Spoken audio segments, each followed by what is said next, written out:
Hi, welcome back to Sanditon Fancast, a fan-created podcast about the masterpiece Britbox show Sanditon. We are your hosts. I am Michelle. I live in the States. You can find me at Musings on Instagram and Twitter. And I'm Rita. I live in England, and I'm at Annoying Rita on Instagram and Twitter.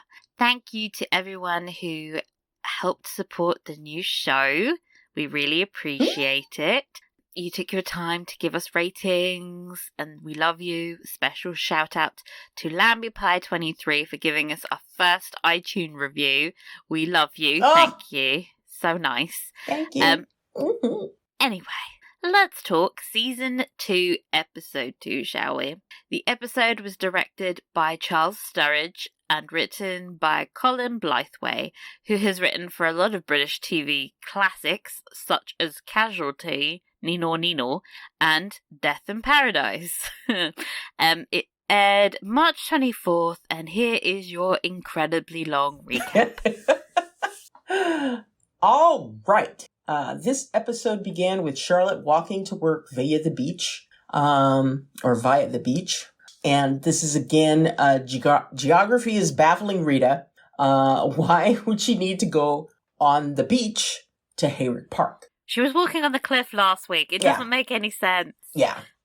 Anyhow, she happens to run into a dashing-looking Colonel Lennox who wishes her good luck and also tells her to keep an eye out for an invitation. Further up the beach, Arthur tells Georgiana what we learned last week. Sydney was in Antigua on her behalf. They have zero other information and have written to the employees for further information, but it could take weeks to get a reply. Weeks! They are probably more closely to months, but anyway, weeks. They are really dragging this out. Over at Sanditon House, Lady Denham and Esther receive an invitation to a regimental mess dinner hosted by Colonel Lennox. But fear not, Lady D, they have hired out the fancy new assembly rooms, so no eating in a tent for you.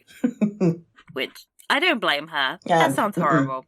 Charlotte arrives at Hayrick Park and rings the front doorbell. No one answers, so she makes her way through to the servants' entrance, which honestly should have been her first stop now she's part of the hired help. Like, girl, who do you think you are? She's greeted by Mrs. Wheatley, I don't know how to pronounce her name, who tells her that she's now late, not a great start, and that the household is taking wagers on how long she will last in the position. Smart money's on her not lasting the week, but Wheatley has money on Charlotte. I think it's Wheatley. Wheatley. Let's go with Wheatley. You never know with British pronunciations. Leicester Square, Leicester Square, whatever. Anyway, Charlotte promises her that her money is safe. They then bump into Colborne, who shows Charlotte into the schoolroom and introduces her to her charges. As you can see, Leonora is in dire need of a feminine hand, while Augusta lacks manners, civility, or any of the qualities that would make her remotely marriageable. I mean, harsh, but accurate. Georgiana is fucking with her suitors again and whispers something to Mr. Hartwood that sets him off into a tizzy. Mary tries to explain to her in the kindest way possible that as a beautiful young black heiress, she is vulnerable to society's viciousness and she needs the security of a good marriage for their acceptance. They are then accosted by the most outsidery of outsiders, Charles Lockhart, who attempts to flirt with Georgiana again. She shuts him down, but then looks mighty pleased with herself when he walks off. Sound the alarms, Mary! When they reach the Parker house, Allison is having a full meltdown at the sight of a soldier approaching. She begins to flap, assuming that it's her one true love, aka Captain Carter. But when she opens the door, she sees, in fact, it's Captain Fraser, the Scottish one. You know, the one with the rakish scar on his cheek. Can't wait to find out what the scar's about, by the way. Sound familiar, anyone? Anyway. Allison is not pleased. She's crestfallen. He hands over their invitation and offers her Captain Carter's regards. At that, Allison again gets herself in another flap about the prospect of not seeing his handsome face that day. So Georgiana offers to take her to go see a pretty hat, but they just sneak off to the soldiers' camp. They find her boy, Captain Carter, practicing his swordsmanship with Captain Fraser. No, not a euphemism, I promise. Even though, as I was typing it, I was like, oh, this sounds bad. Georgiana begs Alison to be aloof, but Alison quite correctly points out that invading his camp is hardly the chillest of vibes.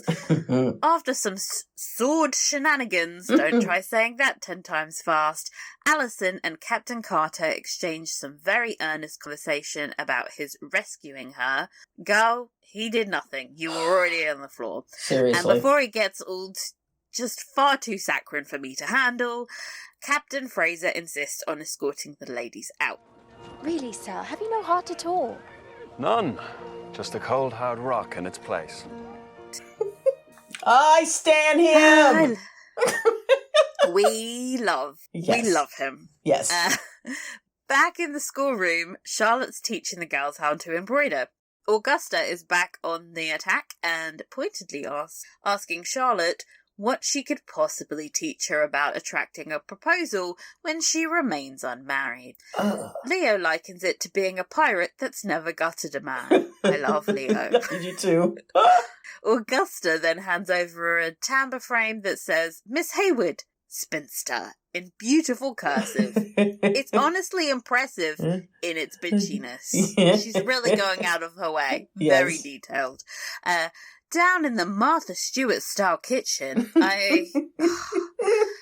while Charlotte takes her lunch, she tells Miss Wheatley that she wants to understand Augusta better. She's really not that hard to understand. She's 18 years old and not long orphaned. She's got a severe case of teen angst.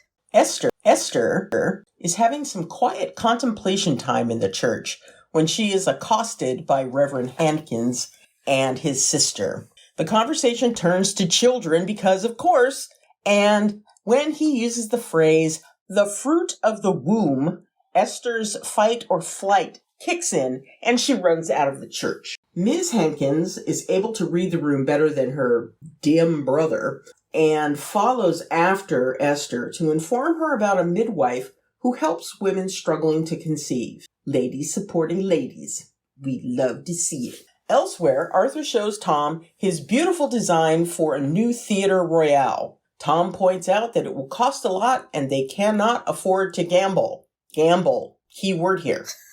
So instead, he goes and pursues Colonel Lennox. While showing him around the newly finished town, he starts badgering him about building a new permanent barracks for the regiment. So, are we okay to gamble with your ideas, but not Arthur's? I would say yes. Back at work, Charlotte has ventured outside with her students, and they are pretending to be melanchologists by looking for snails. Well, Leo is. Augusta's being a moody teenager and just hanging back. Leo asks if Charlotte's mother is alive. Charlotte says yes, she is, and Leo interrupts by saying she doesn't miss her mother. She died when she was a baby, and you can't miss what you never had. Charlotte says of course you can. Augusta interrupts by saying, for example, Miss Hayward misses the husband she didn't have. God So damn! mean, but also so funny. God. You have to give this chick points for persistently being mean. Oh, there's a wake-up call coming pretty quick. But On the beach, Arthur wakes up from a doze to find Charles Lockhart sketching him. Lockhart tells him he would like to paint Georgiana, but fears she has taken against him. Oh, whatever gave him that impression? Arthur says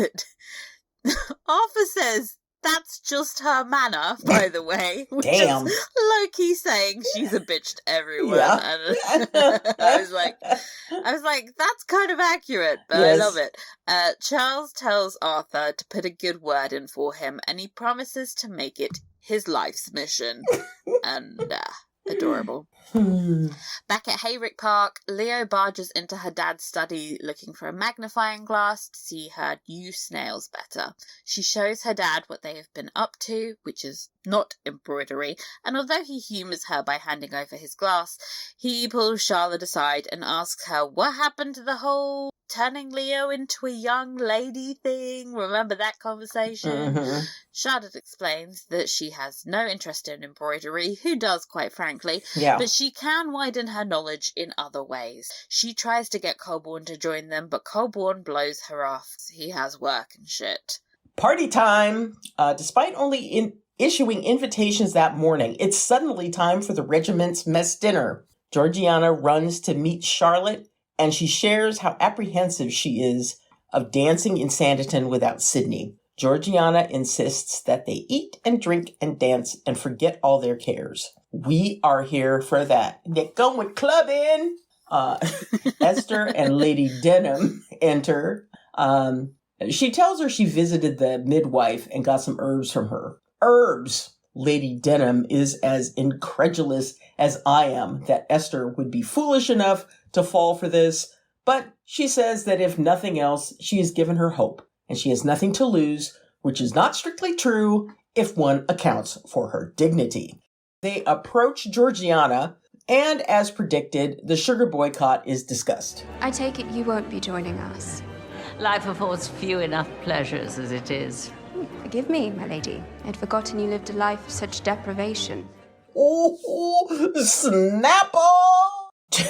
Georgiana tries to evade her and instead walks smack bang into Arthur and his new bestie, Charles Lockhart. Arthur tries to work his matchmaking magic, but it falls on deaf ears, I'm afraid, and instead he sneaks off into the dining hall and changes the named places so that Charles and Georgiana can be seated together. It's not exactly subtle, but it just might work. Alison then approaches Captain Carter and immediately goes full Marianne Dashwood. Oh my God. And starts reciting William Cowper. William Cooper poetry at him. If you see the spelling, you would understand why that confused me, which he clearly does not recognise. Just so obvious on his face. Yeah. But he has to pretend he does if he wants to keep flirting with the very pretty girl. It's all going to end in a complete mess. Of course. Everyone then enters the dining hall, and Charlotte realises she has been sat with the spinsters. No plot points for you, Charlotte. Off you go. And on the other side of the table is Charles and Georgiana, who snipe at each other throughout their meal. Meanwhile, Alison is sat with the delightfully grumpy Captain Fraser, who looks pretty pleased at his circumstances. J'accuse you of having a crush. Yes! Georgiana admits to Charles that it takes more than a red coat with some brass buttons to impress her. He asks her why she accepted the invitation then. She says it would be ill-mannered of her to decline. That doesn't seem to stop her most of the time. Yeah. He tells her he's disappointed to learn that she cares so much about other people's opinions, and then proceeds to absolutely ostracize himself by hijacking the soldiers' toasts to the king to declare himself a fan of Napoleon Bonaparte. Oh, God. Just read the room. Yeah. By the way, we need to sidetrack about this point about Napoleon abolishing the slave trade, because it just so happens, anyone who follows me on Twitter knows that I'm reading about the French Revolution at the moment, and I just got to the part where the National Assembly abolished slavery in 1794, way before Bonaparte comes on the scene.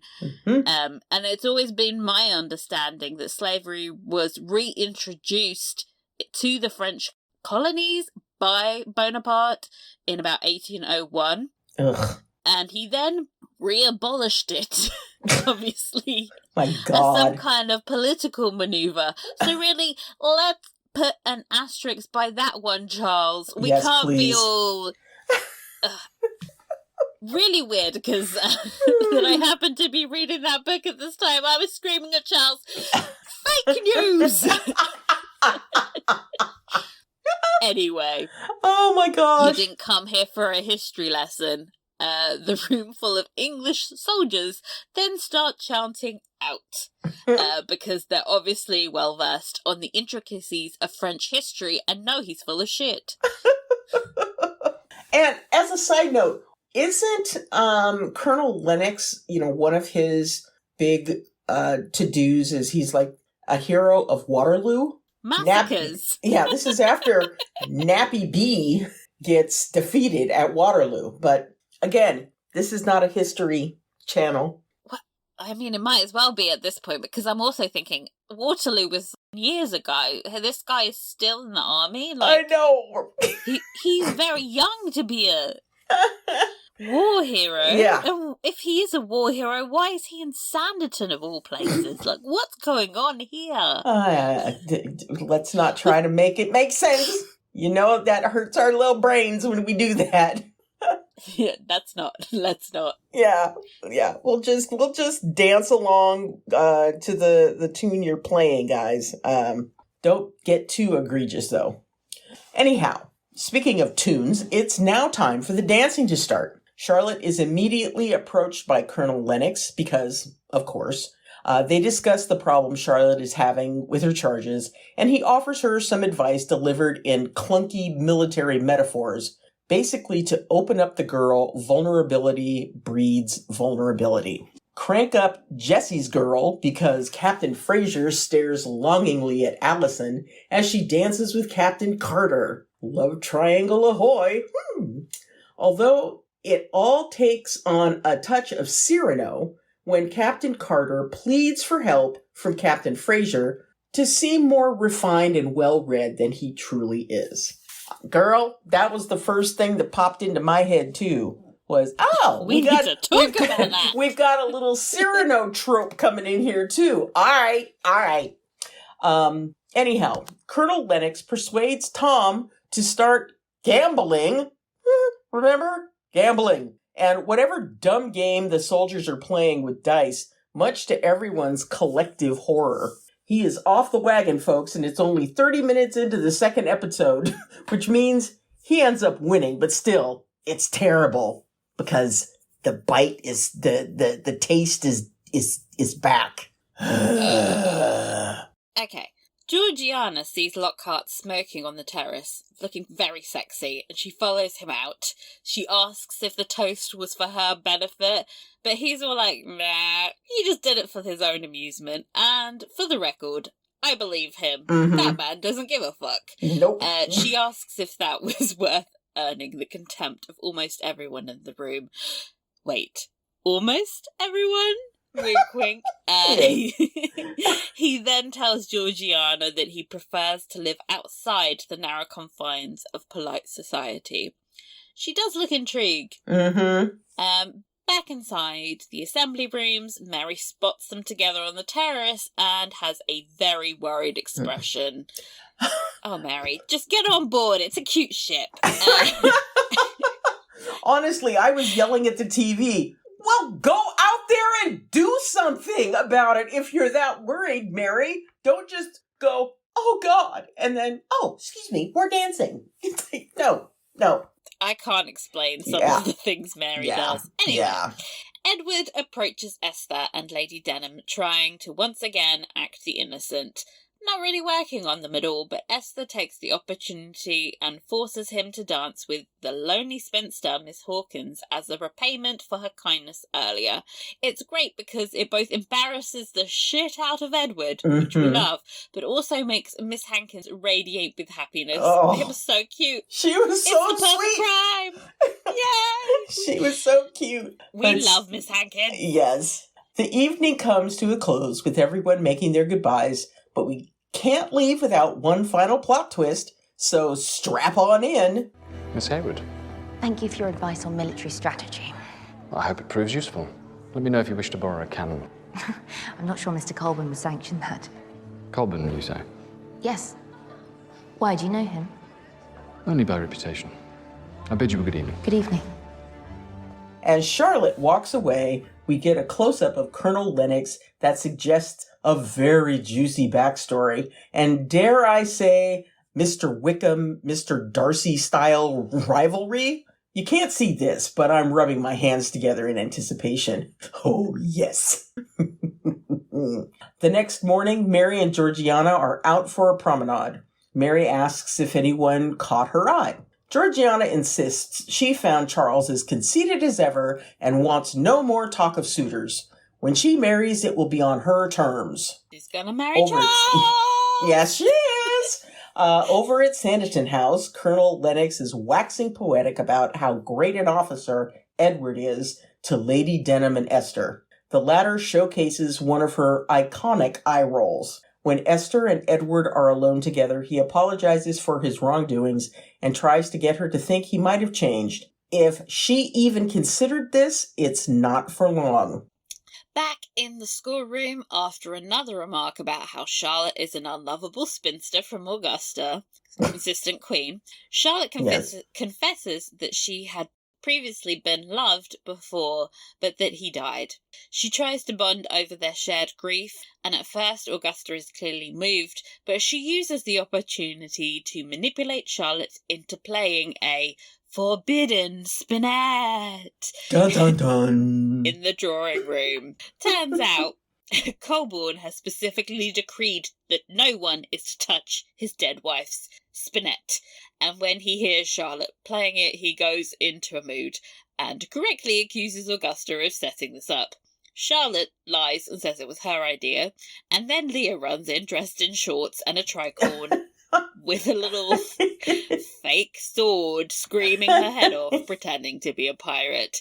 This then leads to a classic Sound of Music confrontation scene between Colborne and Charlotte, where she yells at him to be a better father. He asks her if she wishes to quit, and she's like, I assumed you were firing me, but turns out she still has a job.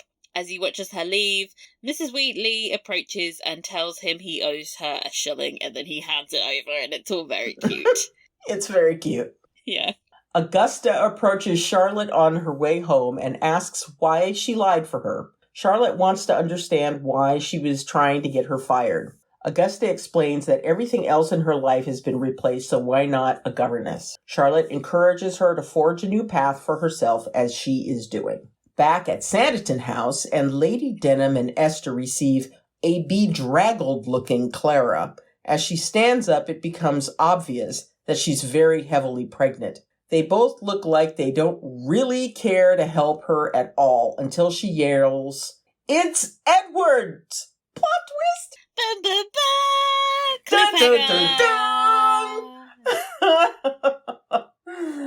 Oh, man. A way to end. What did you think of this episode?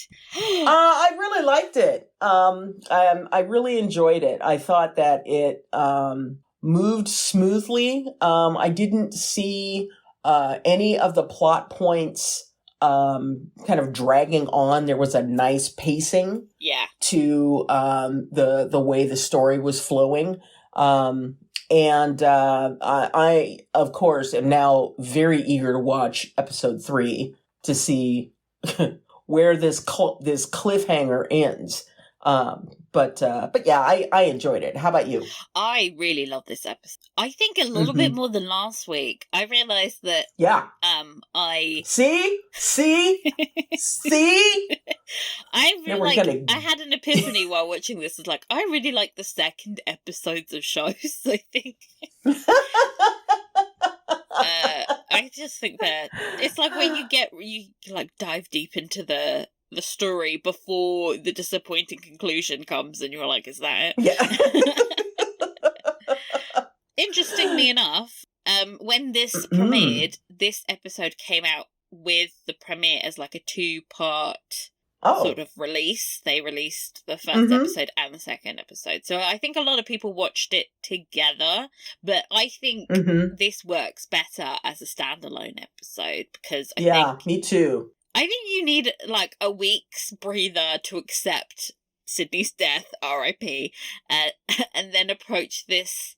And everything else that happened in episode 1. Yeah. I mean, you know, there was so much information that they were trying to impart upon us in that episode that, you know, you really do need some time to just let it digest. I wound up, I watched this episode right after we finished recording the podcast for episode 1, the failed recording of episode 1, and and hadn't watched it since. And so, almost 2 weeks had gone by since I watched it. So I literally finished watching it about 5 minutes before I came in here to start recording.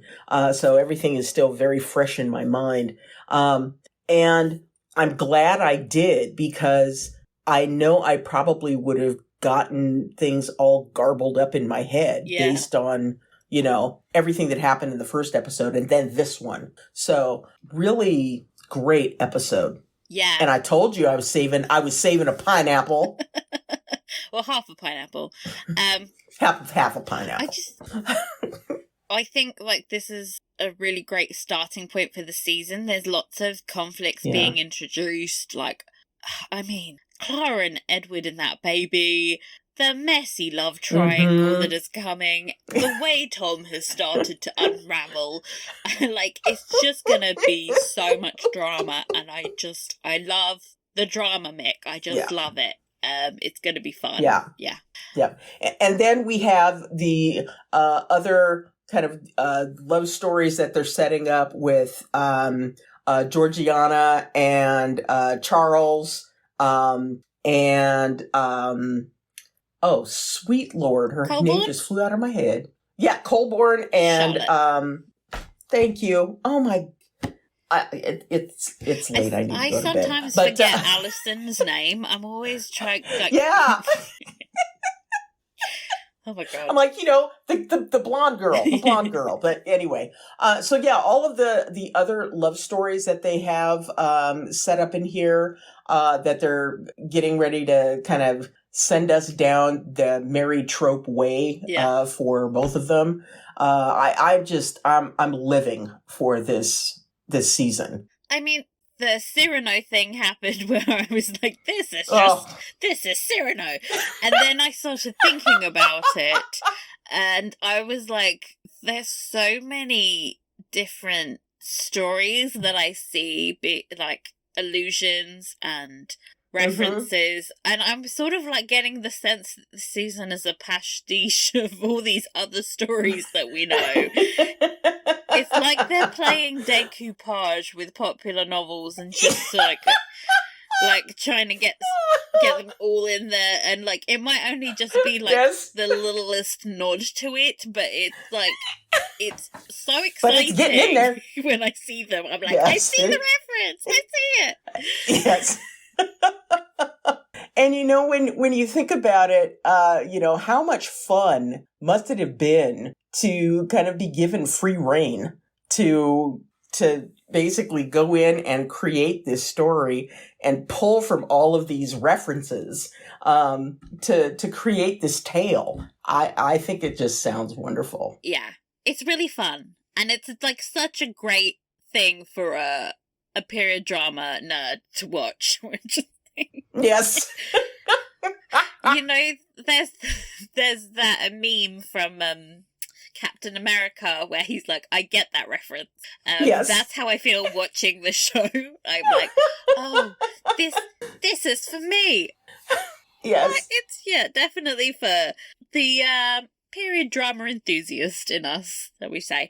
This would be the perfect thing to have a super bingo card. So not just the little, tiny 5 across. No, we're talking super bingo.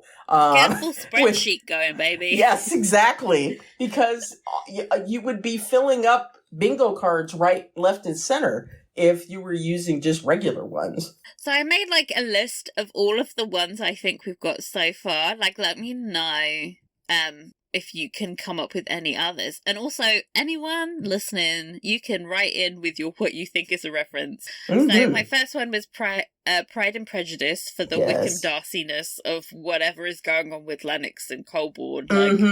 How do they know each other? What the fuck? Yes. Obviously Sense and Sensibility, because Alison Hayward just is Mary Ann. Yes. Which I guess. Oh my God. By the way, does that make Captain Fraser her Colonel Brandon? Yeah. Mm-hmm. But he actually does appreciate poetry, so that's... Yes. So, yeah, absolutely. He is her Colonel Brandon. The air is full of spices. Sigh. Captain Carter is a lot more likeable, though. He's Really? cute. Wait, speaking of, I like Captain Carter. He's a himbo, you know? Well, yeah. That is the perfect word for him. He is like a really super overeager puppy. Yeah. And that is Mhm. a lot more likable than Willoughby. Oh, yeah. Willoughby was just oily. Exactly. He's a cold-hearted snake. And so obviously that gave us Cyrano vibes. Yes. The fact that everyone is in the army just takes it up a level. Like, I was just like, oh, we're really doing this. Yeah. Yeah. Then there's, Jane Eyre, because you got the moody widower with the dog. Yes. And his governess. Also, I thought the housekeeper was the housekeeper was giving like major Mrs. Fairfax vibes. Just Fairfaxing all over the place. But I like her. I don't want her to be Mrs. Fairfax. I like Mrs. Fairfax, by the way. This is my hot take. Really? She was just trying to protect Jane, okay? Her employer kept hitting on her. Oh gosh. Then I know you've also got to know Sound of Music. I mean, that entire speech was ripped off from the Sound of Music. Yes. And maybe it's just because I watch Sound of Music every year for Boxing Day. I'm sorry. So like all of the dialogue lives rent free in my head. Oh God. No, I can't even tell you the last time I watched Sound of Music. I run away whenever it's on during the holidays. You've got an expert here, and the conversation where is literally almost line for line exactly the same when she's telling it him. Yes. Because it's the same as when she's all drenched from falling in the river, and then he's all like, what was it? He calls her captain or something. Because he's like, shut up. Yes. And they're my children. And then she gives him the laundry list of the things that are going on with his kids, and and it's just it's hilarious. And and the whole lack of music in the house thing. I was like, it's like, all right, now you're really just like going overboard here. It's like, no music. We can't have music. We can't have joy. No. Especially because he asked her if she could play an instrument. Yeah. I was like, this is wildly different from the impression she got. Like, okay, babes. And I think like the last one I wrote down was God, sorry, I'm trying to speak French at 5 a.m. Les liaisons dangereuses. Because the vibe I get while watching Edward interact with Esther is very Valmonty. Yeah. He's just so greasy. Oh, yeah. God. I swear I hiss every time he comes on screen. Just like, oh, God. And then, like, the fact that he's, like, trying to seduce a married woman now is making it extra. Yeah. And then also Clara coming... I kind of see Clara as more of his equal in that story than Esther is. Like, I feel like she's being manipulated. But Clara, I don't... Like, when Clara came back, I was like, oh, shit, she's gonna fuck with him. Oh, and man. he deserves it. Yes, he does. Karma's a bitch, dude. Oh, gosh. Saying all that, I think why the whole Charles and Georgiana romance at the moment is my favourite is that I can't, that's the one thing that I can't place as having happened before in another story. It has very familiar tropes at play, but I just don't really feel like I've seen these two characters. One of our favorites. Yeah. Yeah. I mean, we've seen the artsy type, we've seen the heiress type, but like they never, it's like this is fresh, this is fun. Yes. I'm here for it. Absolutely. All right, storylines. Now we've kind of talked about them throughout, but let's dive a little deeper.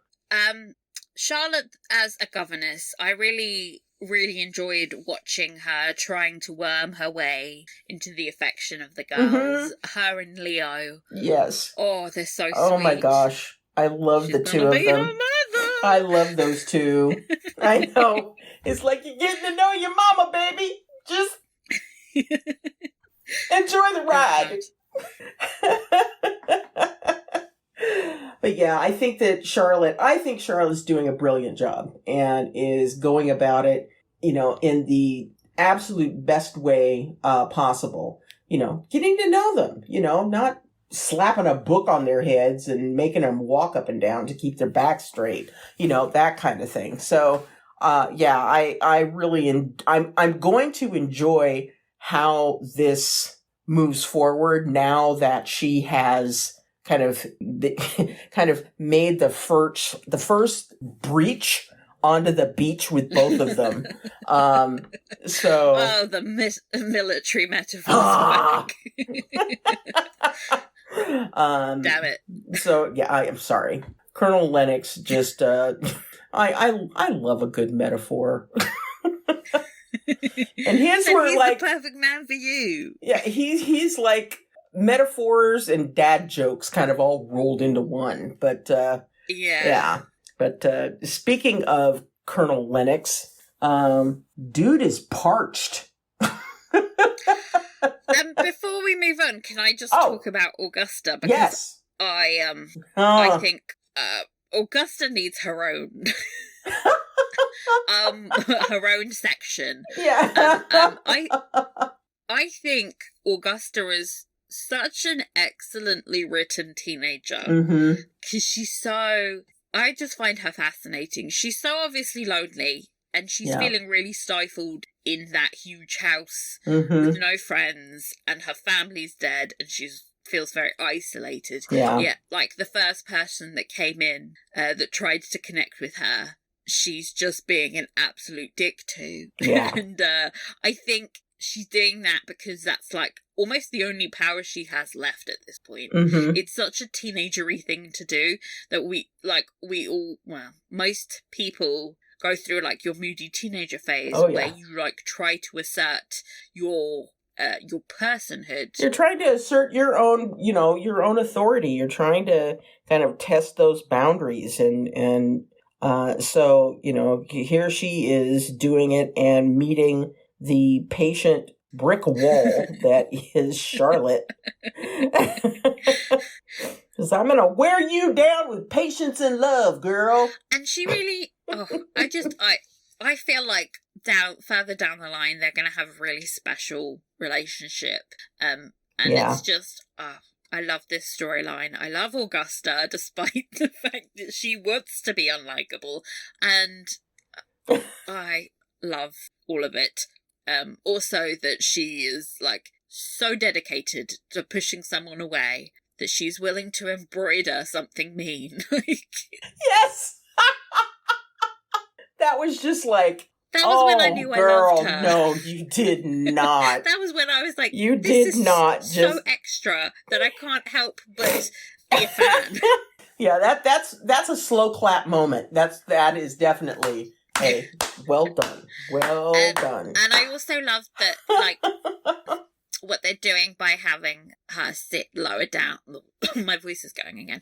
Lower down on the table at that function was like a real showcase of like, okay, Charlotte's not considered an eligible match anymore. She's down with the spinsters. She's the unwanted, ugly stepchild now.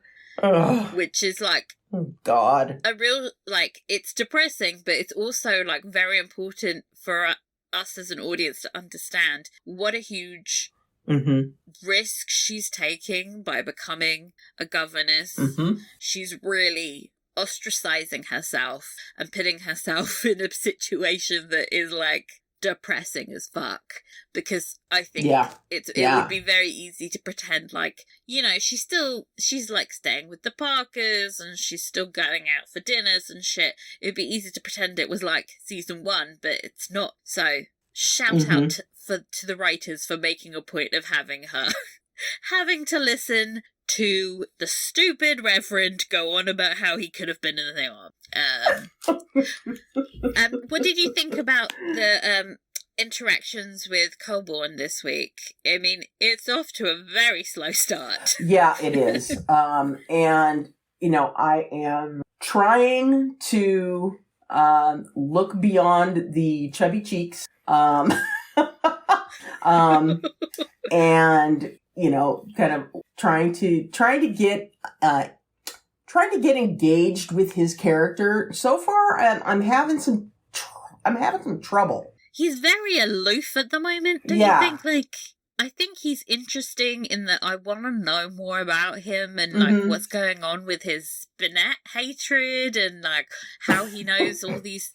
How does he know Colonel Lennox and, what is going... He is a man of mystery. Yes. It's it's too vague at the moment for me to ship it because I don't outside of him being kind of cute with his daughter occasionally. Yes. He's given nothing. And I mean I like that moment where he was with Mrs. Wheatley and he gave her the shilling. That the fact that he is that close with one of his servants bodes well for him personally. Very Darcy moment. Yeah. And you have to have the love and respect of your servants. Yes. And the scene where Leo goes into his office looking for a magnifying glass. Initially he was like, knocking, you need to knock. And, but as she came in and was telling him... That's just a dad thing, isn't it? But as she came in and was telling him the story, you could see that he has a real affection for her. And so, that was lovely to see too. I'm giving him another week to kind of get me into the, all right, you got some potential. Now, don't be aloof for too long. He's just not getting enough screen time, but I think they're trying to go the Mr. Darcy mysterious and kind of moody and he's saying all these abrasive things. But in retrospect, I'm always like, yeah, of course he would want to make Leo slightly more feminine. It doesn't obviously he's raised, well, not raised her, question mark if he's raised her. He's let her run free for a while. Yeah. But to survive in that society at the time, you can't be doing that. Be running around in breeches. Yeah, exactly. It's more of a survival tactic than it is him really giving a shit about gender norms, I think. It's just... Yeah. Well, he's on probation. Yeah. We need more. I need more information. You know who we have too much of? Colonel Lennox. Oh my God. And his thirst. Dude, you need to ease up a little bit because, you're just all, up in her business. I'm not finding it attractive at all. And he's very frowny, which I don't like. Well, he has to display his carnalness, which is... I suppose so. But he looks grumpy most of the time, but he does have a nice smile whenever Charlotte comes around. He does manage to pop that out. What I found extra was that he saw Charlotte on the beach and was like, look out for an invitation. And then he sends Captain Fraser over and he's like... He makes a point to say to Captain Fraser, tell them I really want Charlotte to come. I know, right? It's like, dude, you ain't got no chill. Unless he's planning on proposing to her, why is he this intense? I don't get the sense that he's actually pursuing marriage, so I don't really understand why it's this extra. What? I don't know. I don't know whether or not the thought of there being a permanent barracks in Sanditon might get him to start thinking much more along the matrimonial lines. Because I know that was something that was brought up in the first episode was, that being in the army, it's hard to settle down and, blah, blah, blah. But, if there was a permanent barracks there, then that would be possible. I don't know. He doesn't seem that sold on that idea, though. So it's What I'm now very intrigued by is the fact that he knows Colborne. Yeah. Like, how? They seem like complete opposites. But then he said he knew of him. So has he, how? And I'm wondering if maybe the link is the mysterious dead wife, question mark. Ooh. Could be. Hashtag pure drama. That would be interesting.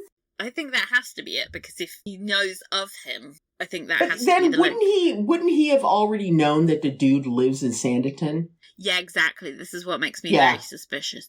What if he's using Edward suggesting it as a cop-out? I don't know. Like, we need more details, but like, my instincts say like it's something to do with the dead wife, because this is where my spidey senses. You know I'm good at predicting things. That is what I know predict. You are. I know you are. I mean, I'm taking notes. No idea how it's going to work. I just think that's it. Captain Carter, Allison, Captain Fraser, the love triangle of doom. I think it's very obvious by now that we are Captain Fraser stans. We ship it. Yes. It's just absolutely adorable. The moment he looked over at her at that dinner table, I was, God. Yes. It was like, I hope you don't have to suffer long. The person I feel worse for is Captain Carter, because he's gonna get just completely overlooked in the end, isn't he? Like, we can see this coming. I mean, unless he becomes slightly Wickhamized, but I have a feeling that if they're gonna do that, then they're gonna save it for Lennox and Colborne. Exactly. Whatever. Yeah. Cool. Captain Carter seems to... This sounds mean. But he's literally wearing a red coat, which, if you are a Star Trek fan, you know that if you're wearing a red shirt on that show, it means you're going to die. So I don't think that he's going to die. Yeah, I don't think he's going to die, but I think he's like just collateral damage. Yeah. Yeah, that will wind up happening between Allison and Fraser.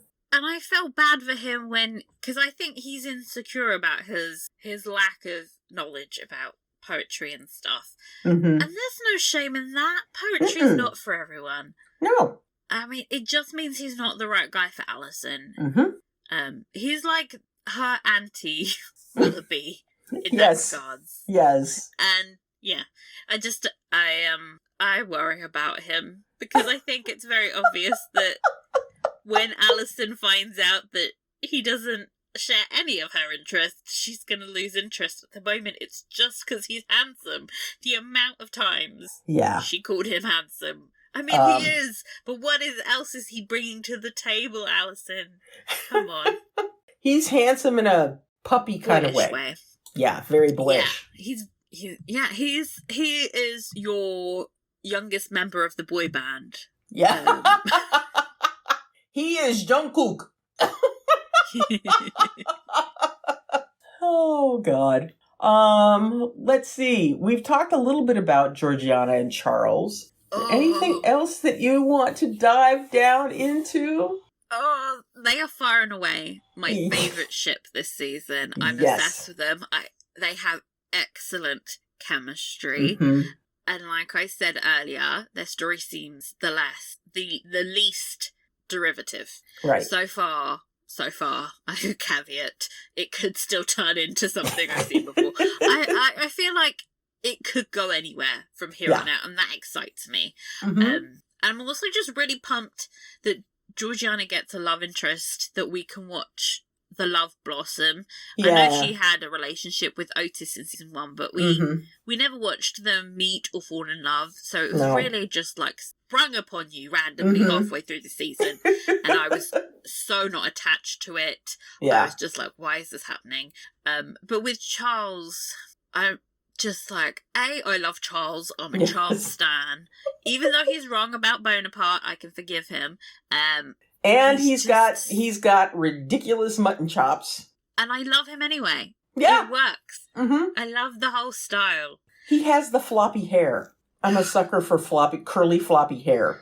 I'm even forgiving the fact that he's an artist, because usually I Yes. hate that trope. But the way that he was pumping up Arthur as well, like, I was just like, this is a good person. Yeah.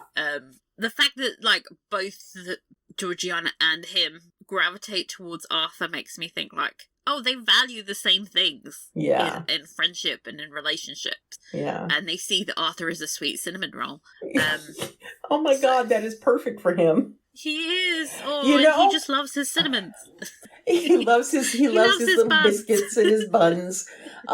He has the sweetest voice when he is speaking to Georgiana. It is just so soft and gentle, and it's just I hear it and I'm thinking, this can't be Tom Harry. I know I mentioned that last week, but man, it's like this. It's like this is a twin brother, because he couldn't be any way like Tom Harry. But anyway, Acting, darling. Yes, acting. This is acting. Yes. We are all channeling Patrick Stewart. There we go. Yes, We're all channeling Patrick Stewart with the acting, darling. Speaking of Arthur, yes, can we talk about the dynamic between Tom and Arthur? Because it is pissing me off. Yes. I want to slap Tom upside the head with a ball peen hammer. Because Tom is so dismissive and walks all over Arthur. I mean, I had, I think we both had issues with Tom in the first season, and, for really super obvious reasons. And the fact that, his brother wound up jilting Charlotte and marrying Eliza, for her millions of pounds, so that they could bail Tom out of the fiasco that had become Sanditon. He's like walking around as if none of that happened. I mean, it's like he even registers that he did that as well, which is even more annoying. It's just like, if Tom Parker has 10 haters, I am one of them. If Tom had only one hater, that is me. If Tom had no haters, that means I am dead. I am no longer on this earth. I hate that man. Oh, he's just awful. And I can't stand the way he belittles Arthur. And can we talk about this, by the way, as well? Because I was thinking the theatre would draw in way more income. Yes, it's called a revenue stream, Tom. There's new patrons night after night spending money, and then they would go out for drinks and food and shit in the town. Yes. Meanwhile, you put the barracks in. That's done. Like, you've got your money out of that. Honestly. Yeah. He's rude and condescending, but he's also just bad at being a businessman. Yeah. He should not be in charge. Let Arthur run everything. Fuck Tom. Yes. Fuck Tom.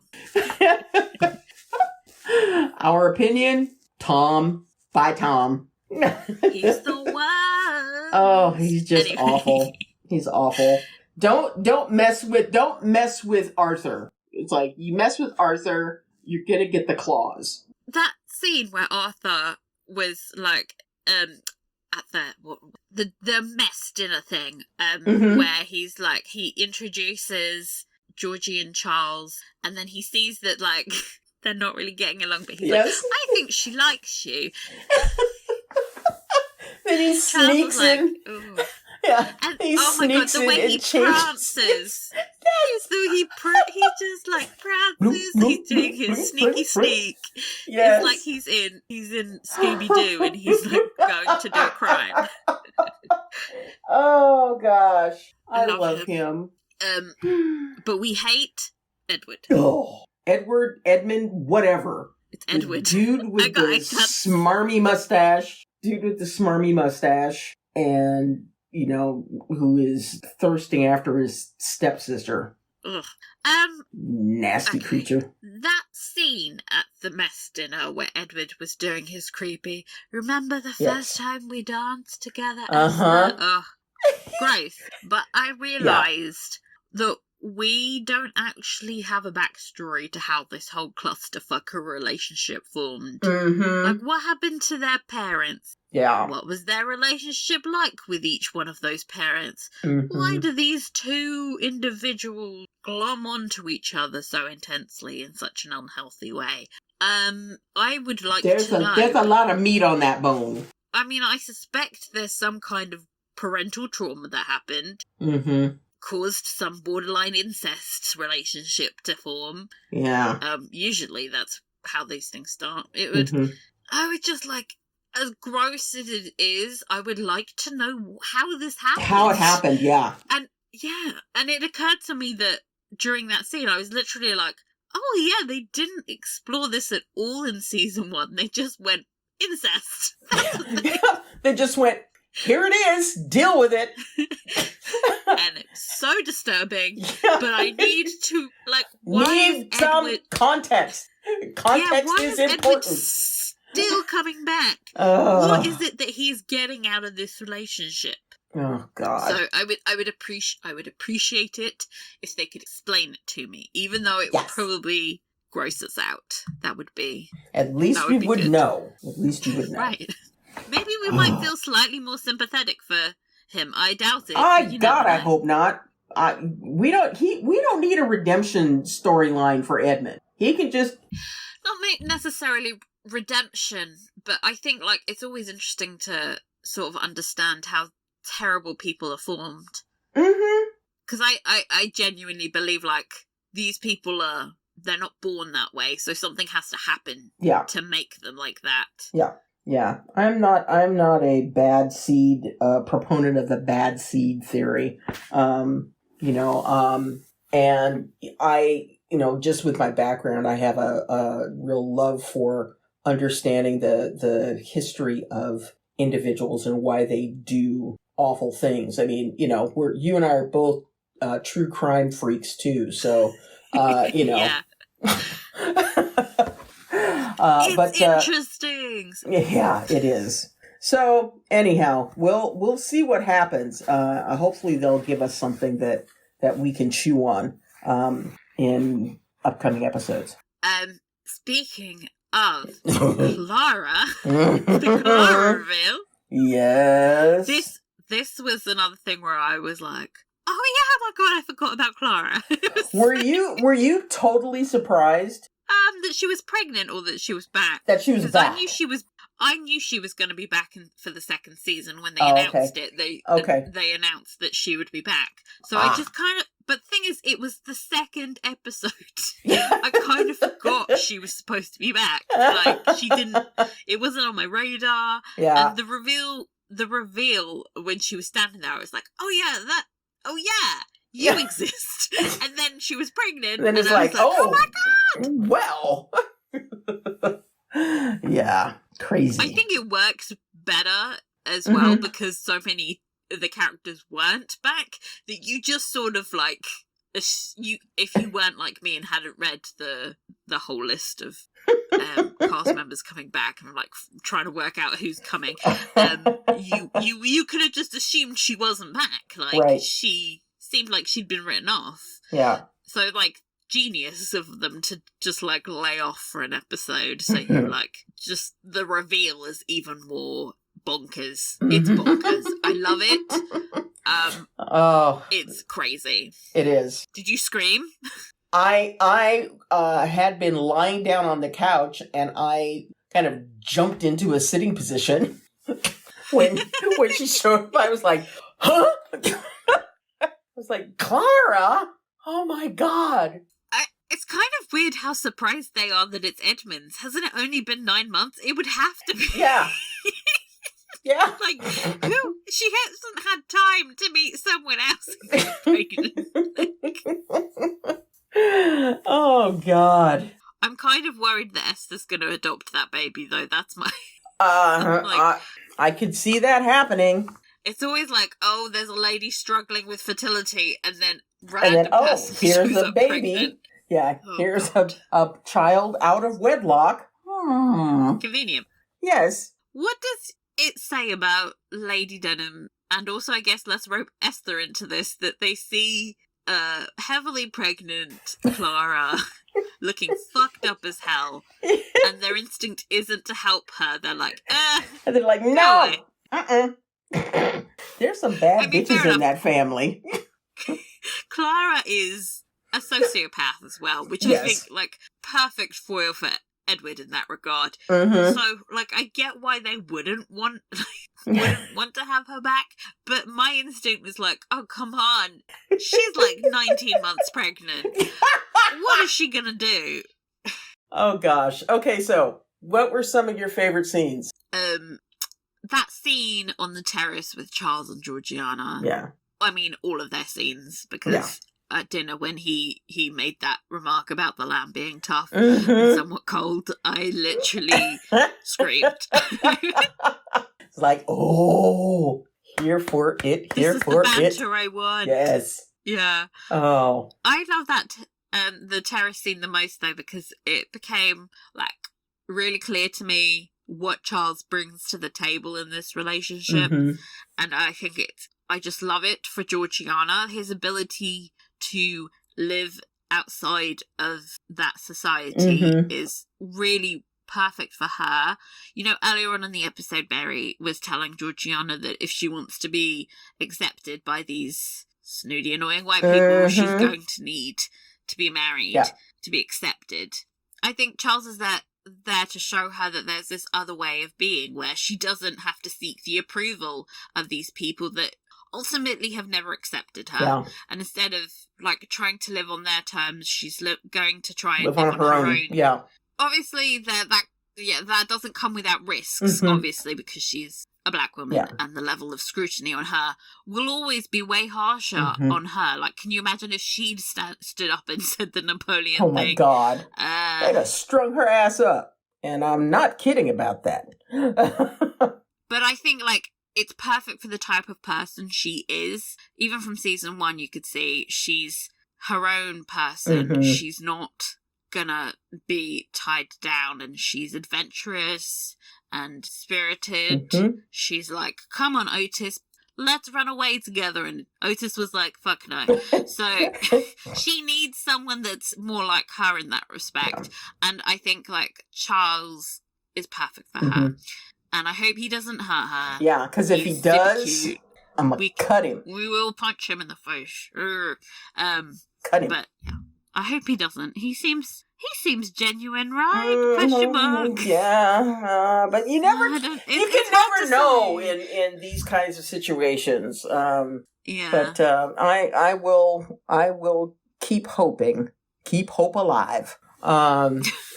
Some of my other scenes, I love the outdoor scene where Charlotte and Leo were looking for snails. Just the cinematography, the scenery, it was just beautiful. Yeah. Arthur sneaking, obviously. 10 out of 10 for sneaking. That was awesome. I think... How about the dancing? Did you enjoy the dancing? I did. I was like, isn't it nice to have a dance scene that's not like Bridgerton, where it's the most intense overproduction ever? It's just a bunch of people in a room dancing. Yes. It's like, this is what it probably was like. Yes. Yeah. Yeah. It wasn't absolute perfection with everybody dripping in jewelry and, outstanding dresses and, with, more flowers than any human should have in a room. Thank you, lady. Thank you. It wasn't so brightly overlit. Can we just take it? Oh, I like that the lighting in here always feels natural. Like it's a dark room. Yeah. Where people are sneaking about and chatting shit about each other. Like in Bridgerton, it's always incredibly bright. It's like they must have 1 billion candles lit in this joint. I'm like, in a conservatory? Where are you getting your lighting from? Yes, conservatory at night, and it's bright. Yeah. But yeah. Love the dancing. I can't think of anything else, which doesn't mean that, I didn't really enjoy the episode, because I did. There just wasn't that much to stand out, I think, this week. I think because, it was all really good. Mm-hmm. There were, with some shows, it'll be, quite obvious where the good scenes are and when the bad scenes are. With Sanditon, it's very consistent all the way throughout. You're just engaged. Yeah. There's no scenes where you switch off. Mm-hmm. So it's it's hard to pick them out. Although, I think that the geography challenges probably tend to kind of jolt you out of the story when they show up. But if anyone can tell me where Hey Rick Park is, please, draw me a map, email us. I would like to understand how she's getting there. Oh, please. Man, seriously. So, but yeah, how about least favorite scenes? I grant you they're vital to the plot, but I always cringe at Tom's scenes because he is just a wrecking ball. Yeah. He's just... the way he's treating Arthur makes me too upset. He's just such a smarmy salesman dude. And I cannot deal with that personality type. And, I think the scene where he's gambling, if I had to pick a least favorite scene, it was probably that one. And I know that they had to have it in there for the plot, to move forward, but yeah, it was just, oh, I don't want to be leaving Charles and Georgiana flirting to go see him throw some bloody fours. Who cares? Obviously, it's important. Yeah. He's off the wagon. Yep. Yeah. But can he just chill out for, a couple more? I could have done with more. I quite liked him in the first episode. I was he was being reasonable, he was proud of his town, he was showing it off, and then immediately he had to ruin it. Yeah. Just no thank you. No. Favorite costumes? Oh, man. Well, we had a whole bunch of wonderful ones, especially with the mess dinner. I thought that Charlotte's pink dress was charming. Very sweet. And perfect for her. I loved the gown that Allison was wearing. It was very the white ball dance from Pride and Prejudice kind of vibe that went along with that. Can I just say, I love that they're making references to the fact that these girls don't have that many dresses. Yeah, same. She's going I don't have anything to wear. And yeah, because, y'all broke. Always there with a gown. Uh-huh. And a pretty hat. Wink, wink. I really loved Georgiana's dress for the dinner. It had that, it was this beautiful, teal or turquoise colour, which I think looks amazing on her skin tone. But then it had that shorter overlayer with, the gold gauze thing. I love the shape of that. And I love that her costumes always seem much more lavish than the ones around her. She just screams money. I like that attention to detail. Yeah. And I also realised Charles was wearing, pink breeches. So I was, obsessed with that. He's got, these pink breeches. And that just so dandy-ish. Yes. I love that. Oh. And, he's wonderful. Arthur was wearing, this gold paisley print waistcoat. Yes, it was beautiful. It was beautiful. There's a lot of paisley prints going on this season. I love it. But yes. The costume's 10 out of 10. And all the hats. Can we just... Hats! Hats were worn. Yes. Hats were worn. Although, Georgiana wasn't wearing a hat this episode. Which kind of bummed me out. She was wearing a bonnet on the beach with Mary when they were on their promenade. Yes. But it was one we've seen. Performer of the episode. Charlotte is always amazing. I think that I enjoyed the actors who were playing Georgiana and Charles because, you mentioned earlier their chemistry is great. They really do have some of the best chemistry on that show. Yeah. And I think that they did a great job and probably had a lot of fun with all of the verbal sparring that they got to do and that kind of thing. So laying the groundwork for what is to come. But I think those would be my tops. How about you? I'm gonna throw a curveball and pick the actress who plays Augusta. Uh-huh. I've looked her up. Her name Eloise Webb, Mm-hmm. because I found her just a fascinating watch, especially on rewatch. Mm-hmm. Because the scene where she's like trying to manipulate Mm-hmm. Charlotte is just very interesting to watch, knowing what's going through her head on the second rewatch. Mm-hmm. And her ability to go from like vulnerable to complete cruelty in just like a few seconds was very impressive. Yeah, it was quite diabolical. Yeah. And like I said, like she's giving absolutely perfect rendition of like teenage bitchery, which I love. She's doing a great job, and she's really young as well. Mm-hmm. And like this is probably one of her first jobs. Oh so man, that's cool. Congrats. Mm-hmm. Yeah. So important question: how many Antigua black pineapples out of 5? I'm gonna give this one 4 3/4. Still hedging my bets. I'd love to see how you would cut that pineapple into 4 3/4.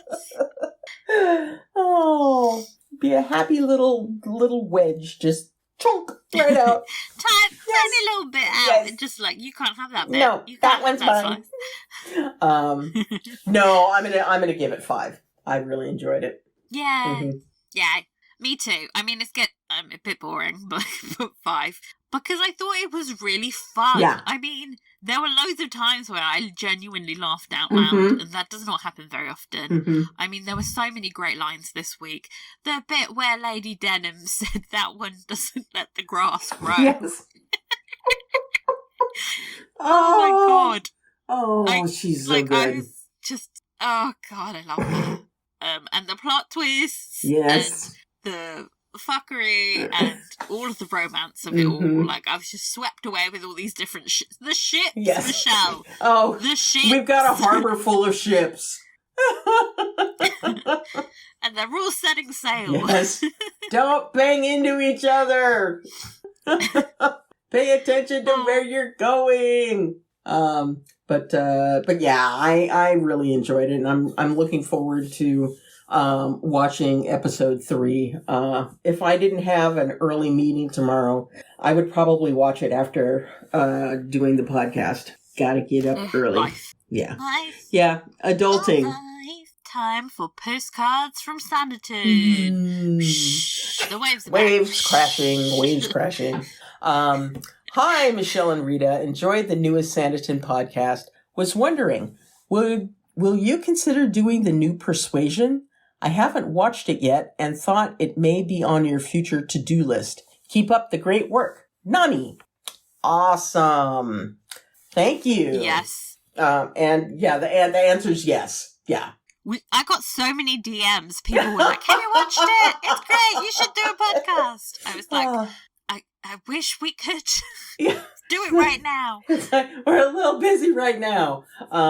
But yeah, I mean, I was one of the DMs that dropped into Rita's inbox and said, I took a picture of my TV screen, first of all, that had the ad from Netflix on it. Oh, do you know how many times I open it up and Netflix just assumes that's what I'm going to watch? Yeah, same here. It's like, no, not yet. Not yet. But Persuasion is my favorite Austen book. Ooh. Yeah. Well, that's because you haven't read Northanger Abbey, to be fair. You haven't That's met the true. pure joy that is. That's Henry true. Tinley is pure joy. It's always an option. Persuasion is probably the one I've read the most as well. Yeah. It's been, if you've been on Twitter, you will have seen lots of varying reactions, but all the people that I trust have really enjoyed it, so I am looking forward to it. It's more of a comedic take on the story, which I'm more interested in because I think we've done the manic depressive version. we have a few versions of those, okay? Yeah. We can do with a fresh take. Like, give me that. Yeah. So I'm looking forward to seeing. It should be next month, really, that we finish Sanditon. There's only 4 episodes left. Yeah. So we'll be getting into it next month. So if you haven't seen it yet and want to wait along with us, please do so. But if you've already seen it, that's no problem either. Watch it again. And, you'll be able to send in your comments and things like that and be read out on the show as well. So anyhow. Okay. Next one said, loved the first episode of the podcast for this season. Excited to hear the remaining episodes as they unfold. Decided to rewatch episode 2 in preparation for this podcast. At first I was remembering this as my least favourite episode of the second season, but actually it's wonderful.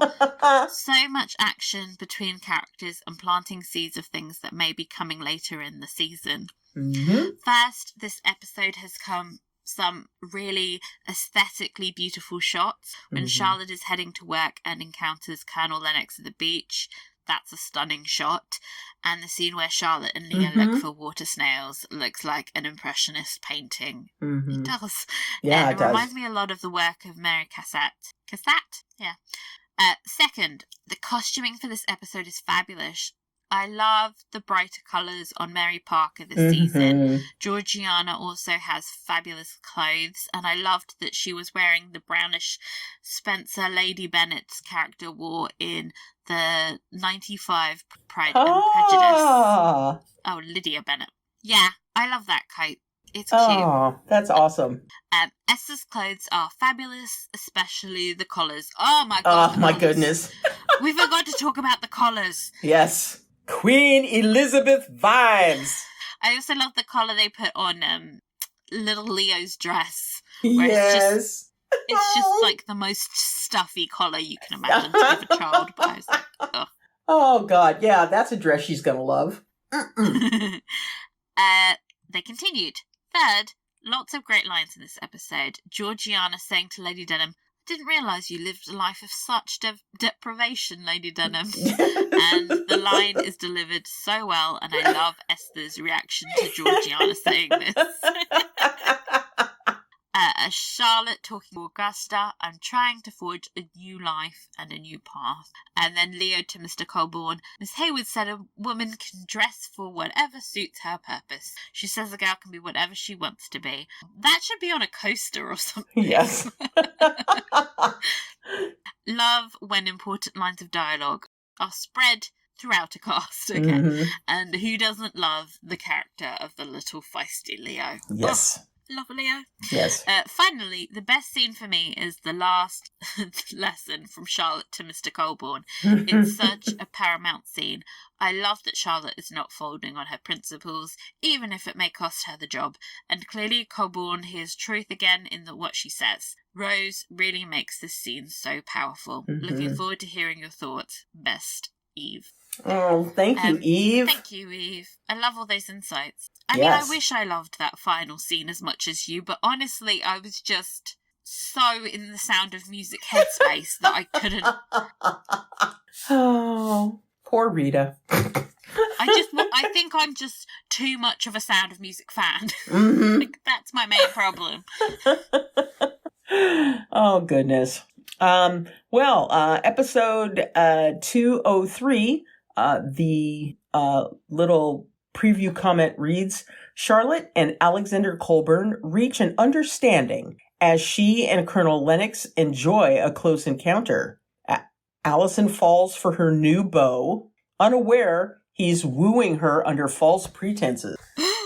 Clara seeks Esther's help, and Edward hatches a plan. Edward, just like pay child support or something. Go away. Go away. You know he's gonna deny being the father. Of course he is. Of course he is. Ugh, jackass.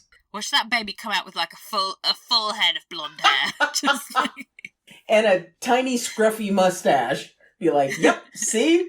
He's even in a red coat. Yes. Just like a little boy in a red coat. Oh, gosh. Okay, so what are you looking forward to the most in the next episode? Finding out more about Colborne would be nice. Mhm. Like we said, it feels like he's too much of an enigma, and like that's what I need most from the show. Mm-hmm. I'm not looking forward to Alison being lied to, essentially. No. That's not fun. No. I'm not a fan of that. Wondering what this close encounter is going to be with Colonel Lennox. Close Ugh. encounter sounds sexual in nature, which Yeah, I it don't does. know how accurate that is as a description. Yeah. Oh, God. What about Clara and Esther? I would love for them to band together to fuck with Edward. That would be my dream. Yes, indeed. Please. Yeah, I think that Esther's, recent experiences are going to kind of soften her heart a bit in this situation. Yeah. And, given Clara's past history on the show, not sure if that's a good thing, but we'll see. I'm wondering if, like, now that she's been through being absolutely poverty-ridden and Yes. forever pregnant, if she's maybe less of a bitch. I don't know, maybe not. I don't know. One would hope. You would think that would make you appreciate any kindness that Yes. she's shown. Yes. But it's Clara. It's Clara. And she will probably give birth to that baby and then, like, sell it or something. Something vile, Something awful. Yeah. So yeah, I think it'll be very interesting to see what happens. And I am promising myself that I am not going to watch it. Just a tiny bit. No. Just a little bit. No. No. What's annoying about this description is it doesn't give me any hint of there being any Georgiana and Charles interaction, and that is. We don't lose sight of that one. We need to see that every single episode. Maybe they're trying to hide it from us because it's just It's the too most good. important part of the episode. It's just too good. It's too good. Oh gosh. One can hope. So that's all from us for this week. We'll be back discussing episode 3 next week. That's like we're halfway through with episode 3. Crazy. Insane. Yes. But in the meantime, please follow us on Twitter and Instagram for updates. I do fantastic posts that you should be looking at. We're Yes. in the Books Network. You can also email us if you want to be read out in our postcards feature. The email address to that is inthebooksnetwork@gmail.com. And if you enjoy this podcast, please share it with friends and give us a rate and review. Thank you so much, and we'll see you all next week. Bye. Bye.